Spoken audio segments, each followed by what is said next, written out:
Assalamualaikum warahmatullahi wabarakatuh. Selamat jumpa kembali dengan saya, dan kali ini kita akan masih sama-sama belajar, yaitu belajar bersama-sama.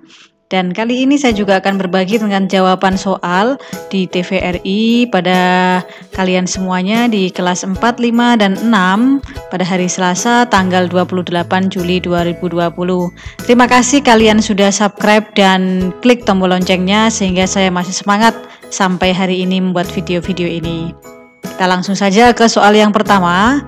Soal yang pertama adalah, setelah kamu menyimak video tersebut, apa yang dapat kamu simpulkan mengenai proses bunyi hingga terdengar oleh telinga kita? Nah, ini adalah jawabannya. Kesimpulannya adalah suara ditangkap daun telinga, ini yang pertama. Yang kedua, diteruskan ke gendang telinga atau membran timpani. Setelah itu diteruskan oleh 3 tulang pendengaran dan ke tingkap jorong dan rumah siput. Oh iya, sebelumnya saya akan sedikit menerangkan apa sih 3 tulang pendengaran itu. Ternyata di telinga kita itu ada 3 tulang pendengaran. Yang pertama ada tulang martil, ada tulang saya lupa, nanti saya akan terangkan lebih lanjutnya. Ke tingkap jorong dan rumah siput. Nama lainnya rumah siput ini adalah koklea. Kemudian setelah dari rumah siput akan diteruskan ke cairan limfe bergetar, kemudian merangsang ujung saraf pendengaran dan menimbulkan impuls saraf ke otak sehingga kita bisa mendengarkan.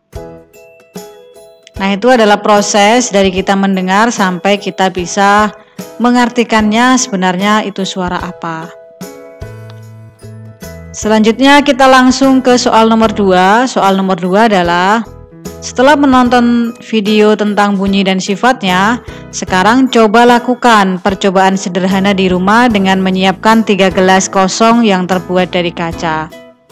Lalu isi gelas pertama dengan air sampai penuh, isi gelas kedua air setengah, dan yang ketiga air yang lebih sedikit dari gelas yang kedua. Berarti bisa dikatakan 3/4. Misalnya begini. Anggaplah ini gelas, yang pertama isi gelas air penuh, kemudian setengah ini air, kemudian ini 1/4-nya mungkin airnya. Nah, pertanyaannya, setelah itu pukul ketiga gelas tersebut secara bergantian dengan menggunakan sendok. Apa pendapatmu? Nah, setelah itu silakan ini pukul dengan sendok, ini juga pukul dengan sendok, kemudian dengarkan bunyinya. Apa pendapatmu mengenai perbandingan bunyi tersebut? Nah, ternyata jawabannya adalah masing-masing gelas memiliki nada berbeda ketika dipukul dengan sendok. Gelas dengan air paling banyak memiliki nada rendah, sementara gelas air yang paling sedikit memiliki nada tinggi. Getaran yang dibuat ketika memukul gelas menciptakan gelombang suara yang perjalanannya melalui air. Nah, itulah sebabnya, karena semakin banyak air berarti getaran lebih lambat dan nada yang dihasilkan akan semakin kecil. Itu terjadi karena saat kita mengetuk gelas menggunakan sendok, maka akan menghasilkan getaran pada gelas. Getaran tadi akan menghasilkan gelombang bunyi yang dihantarkan oleh air. Nah, gelas yang berisi semakin banyak air akan menghasilkan getaran yang semakin sedikit, sehingga suaranya menjadi rendah. Sedangkan pada gelas yang hanya terisi air sedikit akan menghasilkan semakin banyak getaran, sehingga suara yang dihasilkan semakin banyak. Dari sini dapat disimpulkan, semakin banyak air yang diisi pada gelas, maka suaranya akan semakin rendah.